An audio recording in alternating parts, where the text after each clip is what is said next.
नमस्ते, आपके साथ मैं हूं जयप्रकाश शर्मा और आप देख रहे हैं हमारा खास कार्यक्रम रणभूमि। रणभूमि में आज का शब्द है रद्द। जी हां, हरियाणा में यह शब्द पिछले कई महीनों से गूंज रहा है, रद्द। यानी अब ये भर्ती रद्द हो गई है, अब वो भर्ती रद्द हो गई, आगे ये भर्ती भी रद्द हो सकती है, क्योंकि अब तक कई सरकारी भर्तियां रद्द हो चुकी हैं। कुछ भर्तियां तो कोर्ट ने रद्द कर दी, तो कुछ भर्तियां सरकार ने रद्द कर दी। कोर्ट में भर्तियां रद्द हुई तो सवाल सरकार पर ही उठे कि वो दमदार तरीके से कोर्ट के अंदर पैरवी नहीं कर रही है। तो कुछ भर्तियां सरकार ने कोर्ट के फैसले से ही पहले इसलिए रद्द कर दी कि उन्हें अनुमान है, उन्हें आशंका है कि कोर्ट उन्हें रद्द कर देगा। अब हाल ही में जूनियर लेक्चरर असिस्टेंट की भर्ती को रद्द कर दिया गया है। अब सवाल यह है कि आखिर हरियाणा में क्यों सरकारी नौकरियों की आस दम तोड़ रही है और इसके लिए जिम्मेदार कौन है?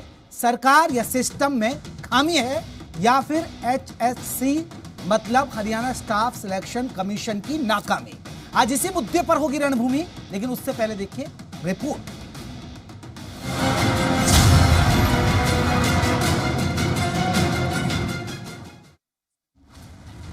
दम तोड़ती सरकारी नौकरी की आस, रद्दी की टोकरी में सरकारी भर्तियां, युवाओं का सरकार से सवाल, कब मिलेगा सरकारी रोजगार?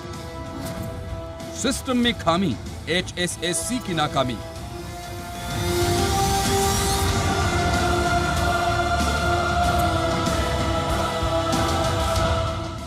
हरियाणा में सरकारी नौकरी हासिल करने की डगर उस चिकने रास्ते की तरह हो गई है जिस पर आप चल तो पड़ेंगे लेकिन मंजिल तक कभी पहुंच नहीं पाएंगे। मनोहर सरकार के कार्यकाल पर नजर डालें तो रद्द हुई सरकारी भर्तियों के विज्ञापन और सरकारी भर्तियों की लिस्ट लंबी होती जा रही है। सबसे पहले बात 1983 PTI शिक्षकों की कर लेते हैं, जिन्हें अप्रैल 2020 में सुप्रीम कोर्ट से झटका लगा। 1983 PTI शिक्षकों को बर्खास्त कर दिया गया। शिक्षक लगातार सरकार से उनके रोजगार को बचाने की गुहार लगाते रहे, लेकिन उन्हें निराशा ही हाथ लगी। यही हाल साल 2019 में खेल कोटे से भर्ती हुए ग्रुप डी स्पोर्ट्स पर्सन्स का हुआ। 2018 की नई खेल ग्रेडेशन पॉलिसी के तहत स्पोर्ट्स ग्रेडेशन सर्टिफिकेट जमा नहीं कराने पर बर्खास्तगी के नोटिस थमा दिए गए। 816 आर्ट एंड क्राफ्ट टीचर्स को भी 2020 में सुप्रीम कोर्ट से झटका लगा और मनोहर सरकार ने बिना देर किए उन्हें पदमुक्त करने के फैसले को अमली जामा पहना दिया। 523 PGT संस्कृत टीचर्स को भी सरकार का साथ नहीं मिला। 2016 में लिखित परीक्षा के बाद 2019 में 523 कैंडिडेट्स का चयन हुआ, लेकिन जनवरी 2020 में हाई कोर्ट में सुनवाई से पहले ही सरकार ने भर्ती को रद्द कर दिया।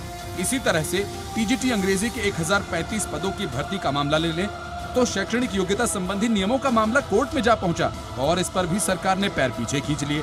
और अब जब इस बाबत सरकार के प्रतिनिधियों से सवाल किया जाता है तो ठीकरा पूर्व की हुड्डा सरकार पर फोड़ा जाता है। वहीं विपक्ष ने हरियाणा कर्मचारी चयन आयोग और सरकार की कारगुजारी को कटघरे में खड़ा करते हुए नाकाम करार दिया। विपक्ष इस मुद्दे को बजट सत्र में उठाने की बात भी कर रहा है। हमारी सरकार में कोई भर्ती जो हुई तो आज भी लगे हैं। आप क्या मानते हैं कांग्रेस ने निकाले क्या? नहीं, आप ये बात करिए, जो अगर क्राइटेरिया को सुप्रीम कोर्ट हाई कोर्ट में इस तरह की हो सकती है। मनोहर के नेतृत्व में आज तक जितनी भर्तियां हुई लगने के बाद तो हटिए, जो पिछली सरकारों में जो हाल रहा भारतीय जनता पार्टी सरकार में इस तरह कोई नौकरी क्या?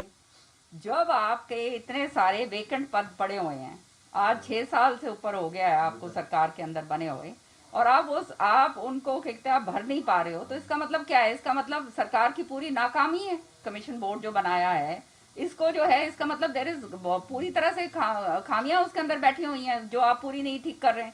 वहां पे इनके जो उसके जो हेड थे उसके ऊपर तो इतना जबरदस्त भ्रष्टाचार के चार्जेस लगे थे।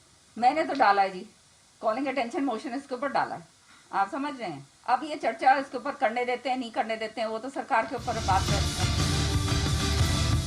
कांग्रेस के वरिष्ठ नेता रणदीप सुरजेवाला भी आरोप लगा रहे हैं कि बीजेपी जेजेपी सरकार प्रदेश के युवाओं की उम्मीदों से खिलवाड़ कर रही है, लेकिन सवाल यह है कि नुकसान किसका हो रहा है। ऐसा ही हाल पूर्व की हुड्डा सरकार में भी देखने को मिला। फर्क सिर्फ कुर्सी बदलने तक ही सीमित है। चंडीगढ़ से विनोद लांबा, जी मीडिया। तो इसी मसले पर चर्चा करेंगे। हमारे साथ 3 खास मेहमान जुड़ गए। चलिए जल्दी से आपको मैं मेहमानों से परिचय करा दूं। वीरेंद्र चौहान, प्रवक्ता बीजेपी, रमेश बामल, प्रवक्ता कांग्रेस, श्वेता ढुल जॉब एक्सपर्ट है। वीरेंद्र चौहान जी, एक मेरा सवाल, आसान सा सवाल पूछ लूं क्या? आसान सा सवाल। देखिए पहली बार हो रहा है कोई एंकर आपसे पूछ के बोल रहा है कि एक आसान से सवाल पूछ लूं? एंकर महोदय आपकी है सर, पूछ लूं? बहुत कृपा है आपकी, आसान सवाल है सर। देने के लिए बैठा सर मैं हूं। आपसे ये नहीं पूछूंगा कि भर्तियां क्यों रद्द हो गई, मैं ये नहीं पूछूंगा कौन जिम्मेदार। आसान मेरा पहला सवाल ये, अब अगली कौन सी भर्ती रद्द करने जा रहे हैं ये बता दीजिए, लाखों लोग सुन रहे हैं भारतीय बेचारे। जनता पार्टी की सरकार अगली कौन सी भर्ती रद्द करने जा रहे हैं? आसान से नकारात्मक सवाल है सर, बता दीजिए अगर यही तो जानकारी हो। समस्या है। अभी तो मैंने पहला शब्द बोला था, आपको परेशानी हो गई। ठीक है।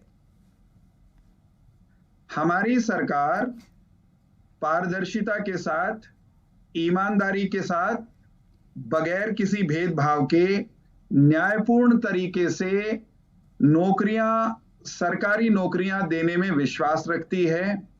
हमने इसके लिए व्यवस्था में सुधार किया है और इस सारी प्रक्रिया में अगर कुछ भर्तियां वो प्रक्रिया के दौरान रुकी हैं, नए सिरे से शुरू हुई हैं, तो एक भी ऐसी भर्ती आपको नहीं मिलेगी जिसकी प्रक्रिया को भ्रष्टाचार के कारण रोका गया हो। कोई कानूनी पेच आ गया, उसके कारण से न्याय के लिए रोक दी हो, नए सिरे से शुरू कर दी हो, ये तो आपको मिल जाएगा। लेकिन चौहान साहब मैं रोकूंगा फिर आपको, मेरा सीधा और सरल सवाल था अगली भर्ती कौन सी रद्द होने वाली है, बस ये बता दीजिए। अगर इस आसान से सवाल का जवाब दे सके तो ठीक है, मैं दूसरे मेहमान से पूछूं कुछ और सवाल। मैं उत्तर दे रहा हूं। हाँ, हम बढ़िया तरीके से, बेहतरीन तरीके से, ईमानदारी से नौकरियां देने की प्रक्रिया में हैं। उस प्रक्रिया में एक भी भर्ती रद्द ना हुई है, हमारी कोशिश है।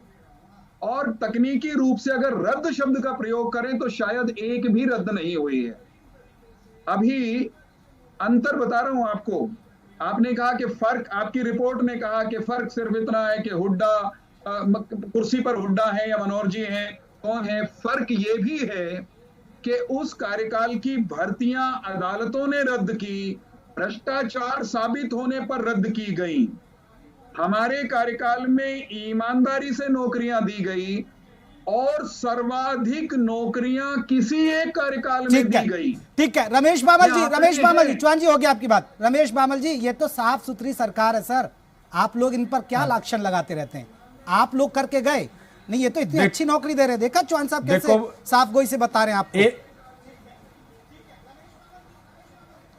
जयप्रकाश जी, मैं सबसे पहले तो आपके चैनल का धन्यवाद करता हूं कि आप इस तरह के मुद्दे उठाते हो और जो भारतीय जनता पार्टी की कारगुजारी है, जिस तरह से आपने पब्लिक मंच पे लेके आए हो।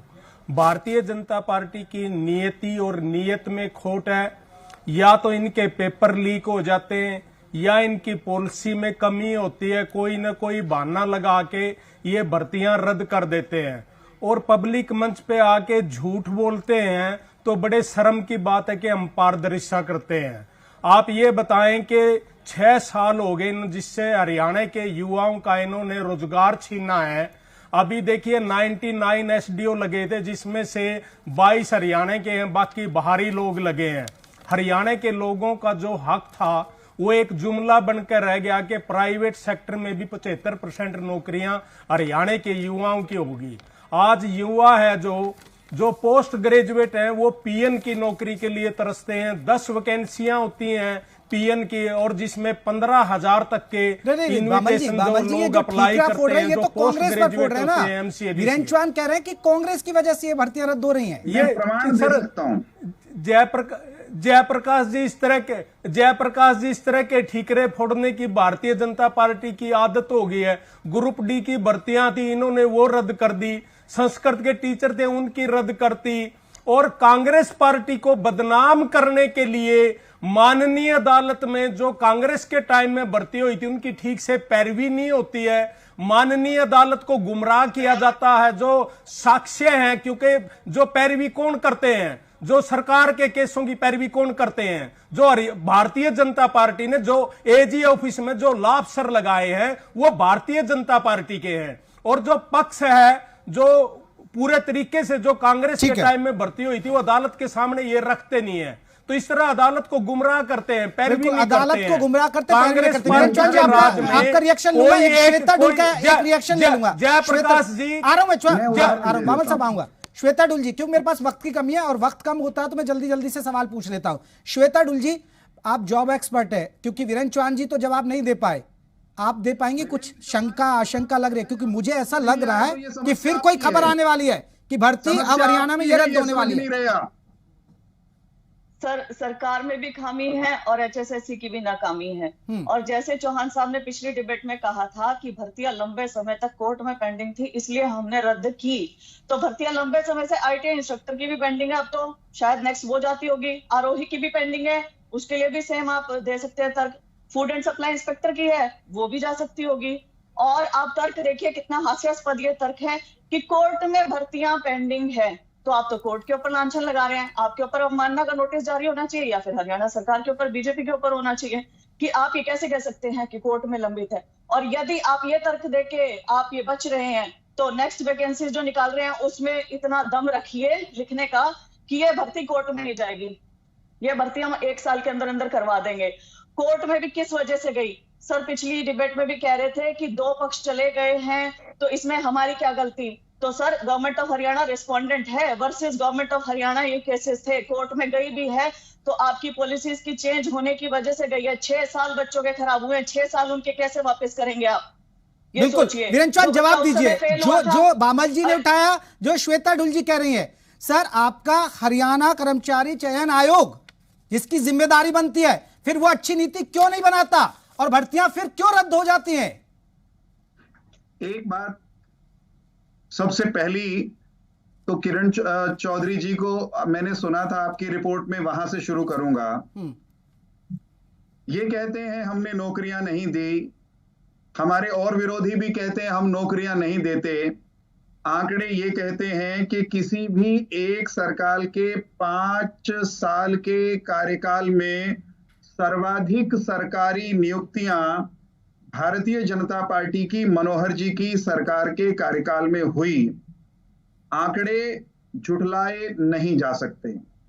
दूसरी बात, जो नौकरियां रद्द हुई वास्तव में नियुक्ति के बाद, ज्वाइनिंग के बाद जिन्हें हटाया गया, उनका ठीकरा भी ये अन्यायी लोग हमारे सिर पर फोड़ते हैं। कौन सी भर्तियां हैं? मान लीजिए PTI की भर्ती थी, मान लीजिए ड्राइंग टीचर की भर्ती थी, और वो पिछली सरकार ने नियमों को ताक पे रखकर भ्रष्टाचार करके गड़बड़ घोटाला करके की थी। अरे वीरेंद्र चौहान साहब, जो जिम्मेदार है उन पर कार्रवाई करिए ना, फिर उनको जेल में भेजिए ना। अगर उनकी सरकार ने उस समय के चेयरमैन जो रहे उन्होंने गलती की, आज तक उसको सजा क्यों नहीं मिलती? और जो अभ्यर्थी होते हैं उनको सजा क्यों मिलती है? उनको क्यों सजा मिलती है? सर सुनिए, जयप्रकाश जी सुनिए, मैं आपको बताता हूं। नियुक्तियां पिछली सरकार में हुई, उन्होंने प्रोसीजरल गलतियां की, जिन्होंने गलतियां की उनके खिलाफ भी कानूनी कार्रवाई हो रही है।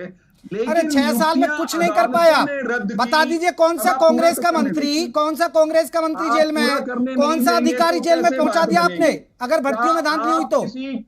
तब कोई मेरे ऊपर, मेरी सरकार पर आरोप लगा रहा होता है तो आप उसको पूरा बोलने देंगे, मैं उत्तर दूंगा तो आप बीच में बोलेंगे। बामल जी आप जवाब दीजिए। बामल जी, मैं क्योंकि चौहान साहब तो कहते हैं सिर्फ इधर आपको टोपी पहना रहे हैं, वो कांग्रेस को टोपी पहना दे रहे हैं। कांग्रेस के टाइम में जयप्रकाश जी, कोई भर्ती कांग्रेस के टाइम में रद्द नहीं हुई।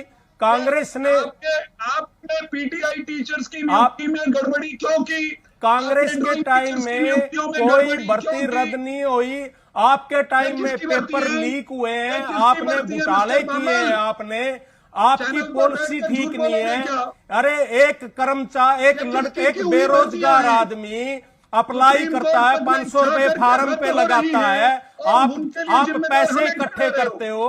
आप पैसे इकट्ठे करने के बाद पब्लिक से, एक बेरोजगार से पैसे इकट्ठे करते हो और पैसे इकट्ठे करने के बाद आप करते हो और फिर उनको कैंसिल कर देते हो। तो धिक्कार है ऐसी सरकार को जिसने हरियाणा का हक छीन लिया। आप रोजगार देने की बात करते हो, आप तो रोजगार छीनने वाले हो।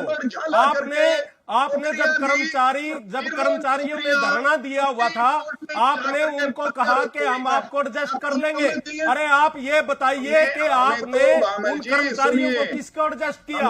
आपके चेयरमैन से पॉलिसी नहीं बनानी आती, आप अपनी गलत पॉलिसियां बनाते हो, आपकी गलत पॉलिसियों का। ठीक है, मैं माफी के साथ एक श्वेता डुल का आखिरी कमेंट। श्वेता जी, आज मेरे पास वक्त की कमी है, रुकिए बाबल जी और रुकिए चौहान साहब, मैं माफी के साथ एक, क्योंकि वक्त की कमी हो जाती है, कभी कभी ब्रेक ज्यादा हो जाते हैं। श्वेता डुल जी, अब ये क्या वाकई में मान लिया जाए कि हरियाणा में सरकारी नौकरियों का आपको मोह छोड़ना पड़ेगा? अपने रोजगार देखिए, खुद कमाइए, खुद खाइए, सरकार के भरोसे मत रहिए। लग तो ऐसा ही रहा है, हाँ। क्योंकि लगे लगाए हटाए जा रहे हैं, जिनकी प्रोसेस 5-5, 6-6 साल हो गई है उनको हटाया जा रहा है, रद्द की जा रही है नौकरियां, और बड़े हास्यास्पद कारण दिए जा रहे हैं। और ऑफिशियल स्टेटमेंट में कोई भी कारण नहीं दिया जा रहा है। जहां तक पीटीआई और ड्राइंग टीचर की सर बात करें ना, सुप्रीम कोर्ट ने हटाए हैं, तो आपने वहां पे मजबूती से पैरवी नहीं की। सुप्रीम कोर्ट ने आपके वकील से एक बार पूछा था कि डू यू हैव रिक्त पद, आपके पास रिक्त पद है, तो आपने मना कर दिया। जबकि चलिए चौहान साहब, दंडवत प्रणाम आपको, क्योंकि आपके भरोसे अब युवाओं को नहीं रहने की जरूरत। इसका मतलब ये लग रहा है जिस तरह श्वेता डुल जी कह रहे हैं, मेरे पास वक्त की कमी, अब अपनी नौकरी खुद ही ढूंढिए, क्योंकि सरकार के भरोसे मत रहिएगा। बहुत बहुत शुक्रिया आप सभी मेहमानों का, क्योंकि मेरे पास वक्त की कमी है, क्योंकि वक्त की कमी, भर्तियां भी रद्द हो रही हैं और सरकार कहती है कि हमारे पास भर्तियां के रीजन है, बहुत सारे इक़दाम है, कोर्ट में फंसी हुई है, तो उम्मीद मत करिए सरकार से। रणभूमि आज के लिए बस इतना ही। देखते रहिएगा जी पंजाब, हरियाणा, हिमाचल।